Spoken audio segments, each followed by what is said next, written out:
Acredito que alguns de vocês já se perguntaram como era viver em um harém. Mulheres belíssimas e 1001 noites de prazer para relaxar e não se preocupar com nada, não é verdade? O nome harém tem seu significado como secreto ou proibido.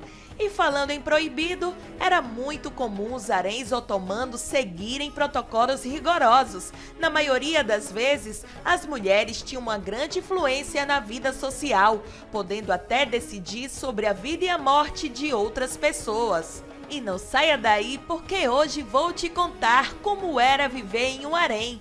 Antes, não esqueça de deixar o seu like no vídeo, se inscrever no canal. Agora, sem mais delongas, vamos ao vídeo.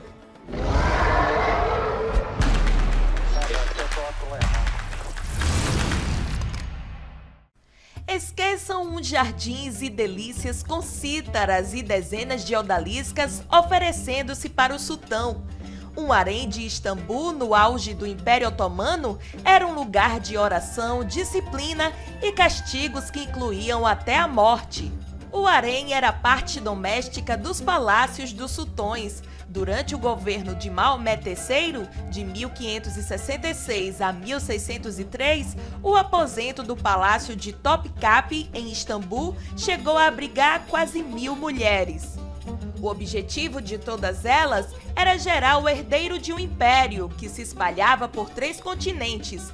Criado no século XIII na Baixa Idade Média por Osman I, o islamismo otomano alastrou-se pela Anatólia, atual Turquia, até derrubar em 1453 Constantinopla, a capital cristã do Oriente.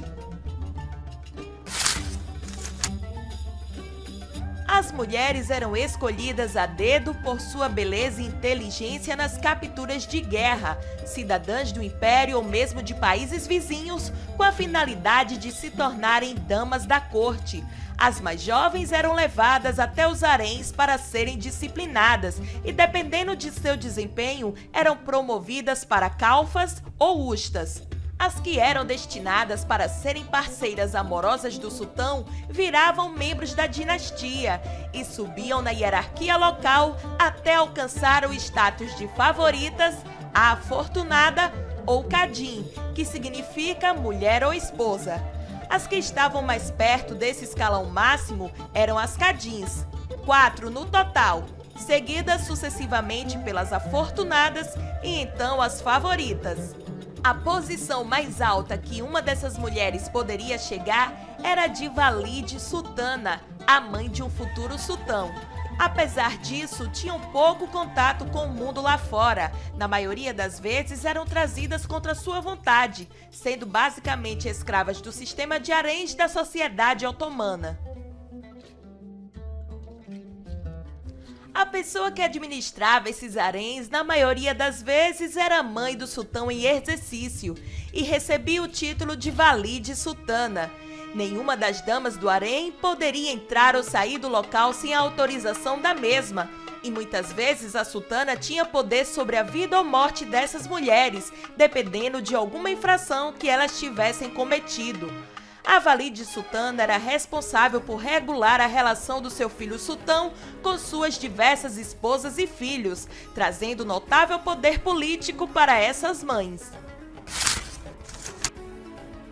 Os arredores do harém eram lindos. O centro do reino dos moradores do harém era um grande pavilhão com um pátio gigante, onde as mulheres podiam tomar banho em uma piscina ou simplesmente olhar o jardim.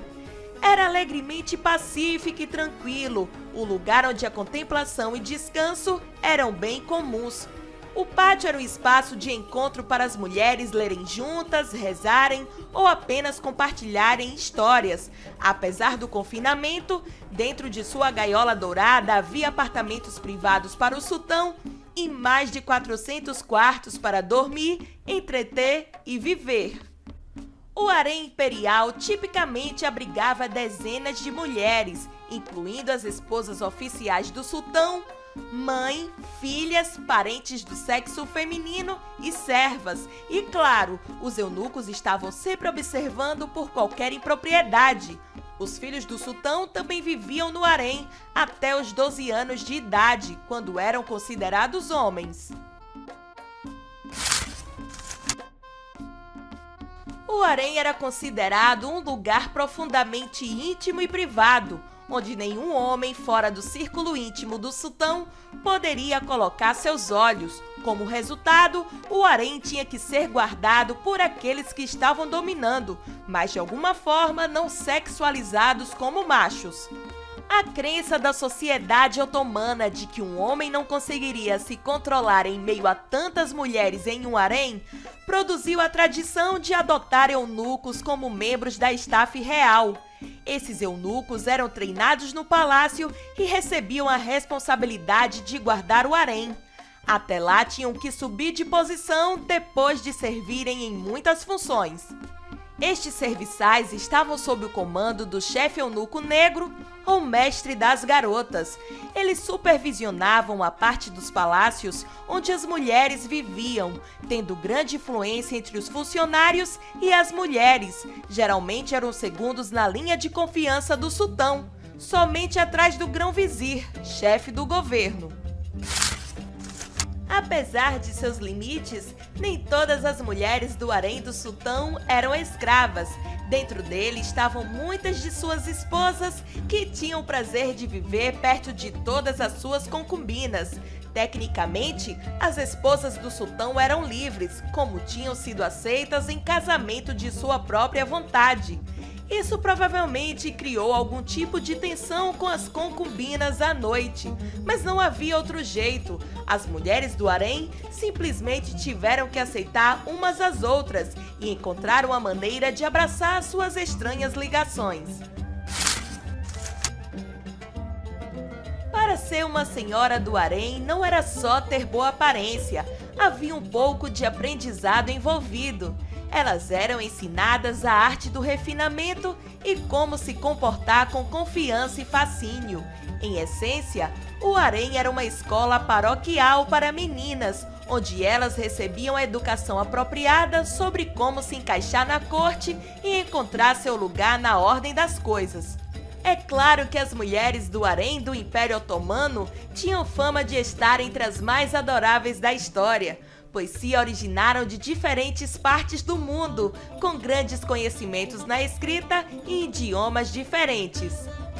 Que as coisas mudam com velocidade difícil de acompanhar, todos já sabemos. Mas quando olhamos para as coisas que aconteceram há não muito tempo, parece que elas correm mais rápido do que pensamos.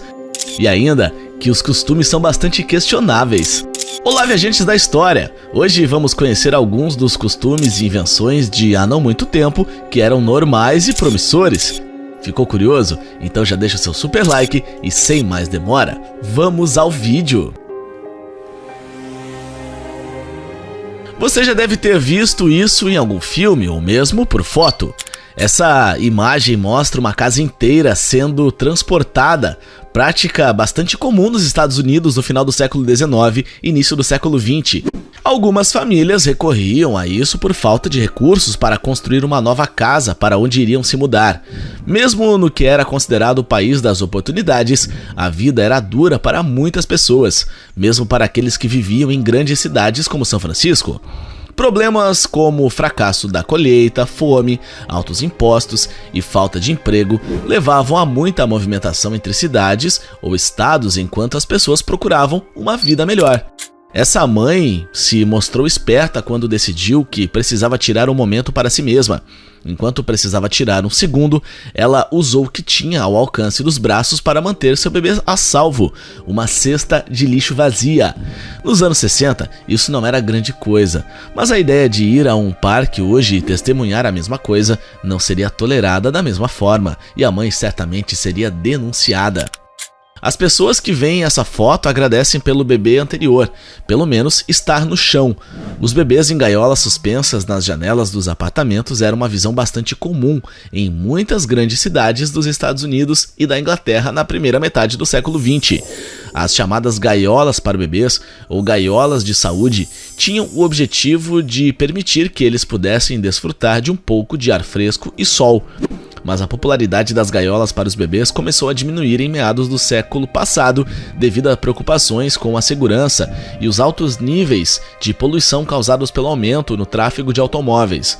Mesmo com uma maior conscientização das pessoas a respeito da segurança das crianças, cenas como essa ainda eram comuns de serem vistas nos anos 60.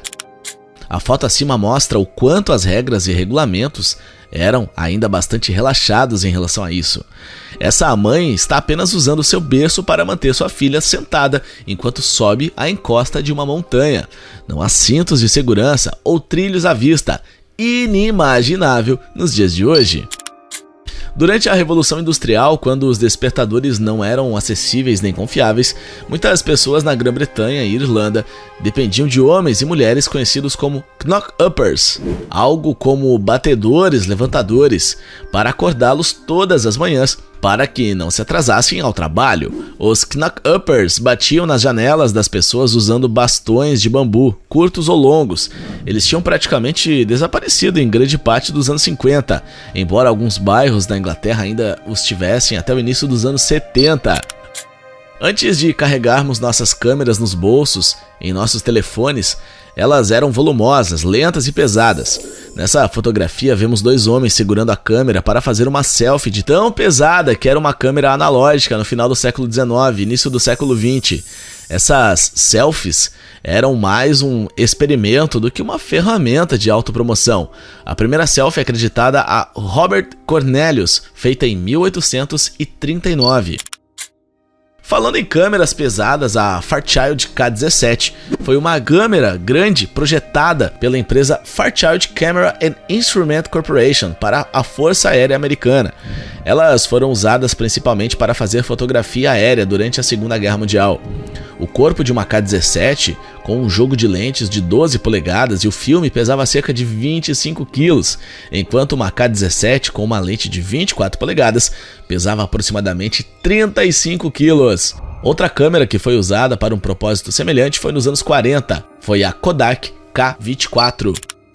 Se as selfies e fotografias aéreas surpreendentemente já eram comuns em pelo menos meados do século XX, a edição de fotografias já tem uma longa história também. Em 1860, o então candidato presidencial Abraham Lincoln tinha um problema. Muitos eleitores não tinham ideia de como ele era, e a mídia e seus oponentes políticos muitas vezes tiravam sarro de sua aparência, descrevendo como vulgar, sem instrução e grotesco. Como solução, ele recorreu ao fotógrafo Matthew Brady para fazer suas fotos, que mais tarde seriam distribuídas ao público. Depois da morte de Lincoln, em 1865, o pintor de retratos Thomas Hicks sobrepôs a cabeça do falecido presidente no corpo de John C. Calhoun, político já falecido na época, e criou uma estampa. Durante um século, ninguém notou que a gravura foi falsificada. A fotografia nunca foi realmente confiável. Os patins foram introduzidos pela primeira vez em 1760 pelo inventor belga John Joseph Merlin, mas não foi até a aprimoração pelo estadunidense James Plimpton, um século depois, que a patinação se tornou uma atividade popular. Os patins tiveram numerosas versões e aprimoramentos ao longo dos anos. No início do século passado, o inventor sueco Edvard Petrini inventou o tackypod, um tipo de patins de rodas que é impulsionado pela pedalada. Embora os tackypods pudessem ter sido uma grande alternativa para a bicicleta, eles nunca foram produzidos em massa. Outro divertimento que tem tido diversos aprimoramentos e versões com o passar dos tempos é o videogame. Eles percorreram um longo caminho desde o lançamento do primeiro, o Computer Space, no início dos anos 70. E o que antes era um hobby se tornou agora uma grande indústria, altamente lucrativa, com receitas anuais estimadas em mais de 100 bilhões de dólares. A produtora estadunidense de videogames Atari sediou o primeiro campeonato de videogame em larga escala, o Space Invaders Championship, em 1980. O torneio atraiu mais de 10 mil participantes de todos os Estados Unidos, ajudando a empurrar os jogos de videogame para o mainstream. A história das invenções é dividida entre as que não dariam certo de jeito nenhum, as que deram certo por surpresa, as que seriam sucesso garantido e foram, e as que pareciam ser isso, mas depois se tornaram um total fracasso. No início do século XX, acreditava-se que os dirigíveis eram o futuro das viagens aéreas comerciais. Os Estados Unidos, Alemanha e Grã-Bretanha desenvolveram grandes dirigíveis que eram equipados com comodidades como salas de estar, refeitórios e cabines de passageiros. Infelizmente, uma série de incidentes de larga escala, como o acidente do R-101 de 1930, o do USS Akron de 1933 e o desastre de Hindenburg de 1937, levou ao declínio da popularidade dos dirigíveis. Hoje em dia, os dirigíveis são utilizados principalmente para outros fins, como publicidade, turismo e pesquisa. Se voar em um dirigível era voar com estilo, mas com perigo, imagine em um avião supersônico. O Concorde viajava com o dobro da velocidade do som. Isso significa que um viajante de Londres chegaria facilmente a Nova York em apenas 3 horas, muito mais rápido que as 8 horas que leva hoje em dia para fazer o mesmo percurso. Mas a queda global das viagens aéreas após o 11 de setembro, a queda do voo 4590 da Air France e a falta de suporte de manutenção levaram à aposentadoria da aeronave em 2003. A única outra aeronave supersônica a operar comercialmente foi o Tupolev Tu-144, de construção soviética. Essas aeronaves fariam um estrago em uma época sem radares. O radar foi uma mudança de jogo absoluta em termos de ajudar as forças de defesa a se prepararem e responderem ao ataque de possíveis inimigos. Graças ao radar, tornou-se muito mais fácil saber a localização e a velocidade de um objeto que chega, sejam aeronaves, navios ou mesmo mísseis. Antes do radar se tornar amplamente utilizado, as forças de defesa tinham que contar com dispositivos de escuta que pareciam trombetas gigantes. Esses dispositivos, que ajudavam a detectar a aproximação de aeronaves através da amplificação de sons no ar, foram usados pela primeira vez na Grã-Bretanha e França durante a Primeira Guerra Mundial. E para finalizar, aqui está algo que a maioria de nós está muito familiarizado hoje em dia. Enquanto o que foi erroneamente conhecido como gripe espanhola ainda estava no seu auge, era comum e recomendado cobrir seu rosto com uma máscara para evitar a propagação. O homem da foto claramente não está integrado com o uso de uma máscara e está levando uma reprimenda de um guarda. Lembra você de alguma coisa?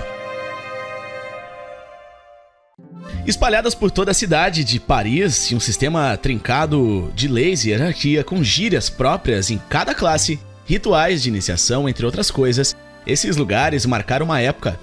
Inclusive inspiraram grandes obras de arte. Olá, viajantes da história! Hoje vamos falar sobre a Corte dos Milagres, um grupo de favelas que tomou Paris no século XVII. Ficou curioso? Então já deixa o super like e sem mais demora, vamos ao vídeo! Inúmeras favelas parisienses. A França do século XVII foi marcada pelo aumento de pessoas que se mudaram para Paris para tentar ganhar a vida. No entanto, nem todos prosperaram e muitos acabaram por ter que viver nas ruas, recorrendo à mendicidade para sobreviver. Com o crescimento da população desabrigada em Paris, principalmente durante o reinado do rei Luís XIV, cresceu também o número de lugares disponíveis para procurar abrigo. As favelas estavam espalhadas por toda a cidade. Embora não fosse incomum para uma cidade grande na época ter uma ou duas delas, acredita-se que Paris tinha cerca de uma dúzia ou mais. Essas favelas abrigavam as pessoas mais pobres da sociedade e elas eram referidas como a Corte dos Milagres. Formadas por moradores de rua, ladrões e trabalhadoras da noite, ao invés de apenas uma área, a Corte dos Milagres era um termo abrangente que se referia a todas as favelas de Paris. A mais conhecida delas ficava entre a Rua do Cairo e a Rua Réaumur, e era chamada de a Grande Corte dos Milagres. Curados ao fim do expediente. A Corte dos Milagres ganhou seu nome pela maneira como as pessoas que residiam em seus confins ganhavam a vida, que nada mais era do que fingir ter doenças específicas para ganhar simpatia e dinheiro do povo mais rico. De dia, esses moradores de rua se passavam por amputados, cegos, surdos, epiléticos, acometidos das mais variadas doenças e muito mais. À noite, essas mesmas pessoas eram miraculosamente curadas de suas enfermidades. Os deficientes jogavam fora suas bengalas, os amputados despiam seus membros dormentes e quem tinha eczemas lavava sua maquiagem. Hierarquia da Corte dos Milagres. Havia numerosas classes de pessoas que operavam dentro da estrutura da Corte dos Milagres. Essa separação vinha de uma hierarquia autoimposta. As pessoas eram categorizadas pelo tipo específico de mendicância ou roubo em que participavam, e as estruturas até mesmo tinham outras divisões mais profundas. As diferentes classes incluíam os narquois, que eram aqueles que fingiam ser soldados feridos, os malingrô, que fingiam ter doenças, os marfô, agentes para as trabalhadoras noturnas, e os nomes também não classificavam apenas essas pessoas. Algumas classes, se inferiores às outras, tinham até mesmo restrições. Os courtiers de boutage só podiam mendigar no inverno, por exemplo. Como existiam tantas classes dentro da Corte dos Milagres, algumas se transformavam em mini-sociedades, nas quais havia leis, líderes e até gírias pertencentes apenas a esse grupo.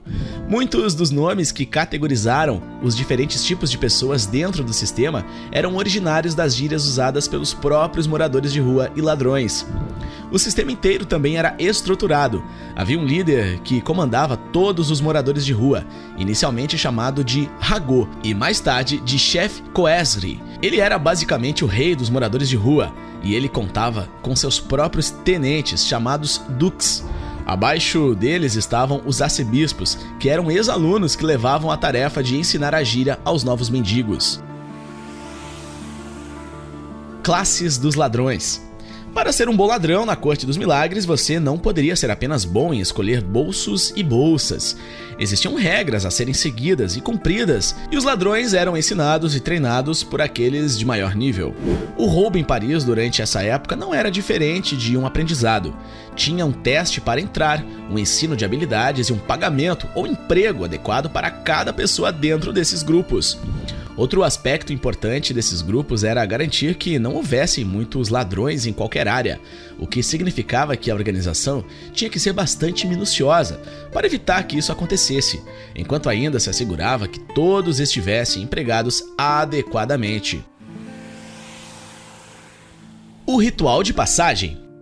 Como qualquer sociedade, na Corte dos Milagres também existiam certas regulamentações que ditavam a vida. Por exemplo, para se tornar um cortador de bolsas, uma das classes de ladrões envolvia um perigoso rito de passagem. 2 ações tinham de ser concluídas com sucesso. A primeira era difícil, mas relativamente segura: abrir uma bolsa com sinos pregados a ela, mas sem fazer qualquer barulho. A segunda era mais perigosa. Os veteranos cortadores de bolsas levavam os novos recrutas a um lugar público e os instruíam a escolher alguns bolsos. Quando o recruta escolhia o alvo, os veteranos gritavam "pega ladrão" e pegavam o calouro. Isso criava uma distração que permitia que os outros ladrões cortassem mais bolsas sorrateiramente sem serem detectados. Às vezes, os companheiros deixavam o agora iniciado ladrão para se defenderem sozinhos da multidão enfurecida. Dinheiro pela simpatia. A principal razão pela qual os moradores de rua que habitavam a Corte dos Milagres fingiam suas várias doenças era para ganhar mais dinheiro. Eles não eram personagens que ganhavam a simpatia dos outros, e pedir dinheiro era vista como a profissão mais baixa em que alguém poderia estar. As pessoas temiam e desconfiavam dos moradores de rua e tinham um sentimento geral de desdém por eles. No entanto, as pessoas deficientes, doentes, órfãos e veteranos de guerra eram agraciados pela simpatia dos transeuntes, ou seja, ganhavam dinheiro. As pessoas mais ricas estavam mais inclinadas a abrir suas bolsas e bolsos para aqueles que consideravam merecedores do dinheiro. A Corte dos Milagres em detalhes. A maior parte do que sabemos sobre a Corte dos Milagres é graças ao trabalho do historiador Henri Sauval, que escreveu um relato detalhado sobre as favelas parisienses do século XVII. Seu trabalho, que envolvia descrever os detalhes vívidos da vida daqueles residentes, só se tornou popular por meio de séculos depois, devido à sua natureza escandalosa. Foi também graças a Sauval que a Corte dos Milagres não foi reduzida apenas à Grande Corte, mas também sendo incluída cerca de 1 de outras favelas espalhadas por Paris. Planos de destruição. Corte dos Milagres não era popular entre os altos escalões da sociedade, e vez ou outra eram aplicadas leis com a intenção de destruir as sociedades dos moradores de rua, ladrões e trabalhadoras noturnas. Em 1667, o rei Luís XIV criou uma nova posição na polícia parisiense, o tenente-general, e contratou Gabriel Nicolas de La Reynière. Segundo a lenda, Reynière liderou uma acusação contra a Grande Corte dos Milagres, derrubou-a e ameaçou enforcar as últimas 12 pessoas restantes. Mas as provas de destruição de Reynière são limitadas e não se enquadram na linha do tempo. Independentemente disso, as favelas foram destruídas no final do século XVIII, início do século XIX, depois da Revolução Francesa, durante a renovação da Haussmannisation, inspirando obras populares. Depois que o trabalho de Sauval se tornou mais popular, as histórias que ele contou começaram a inspirar artistas, principalmente o escritor Victor Hugo. 2 de seus romances mais famosos, Os Miseráveis e O Corcunda de Notre Dame, foram inspirados em parte pelas descrições de Sauval da Corte dos Milagres.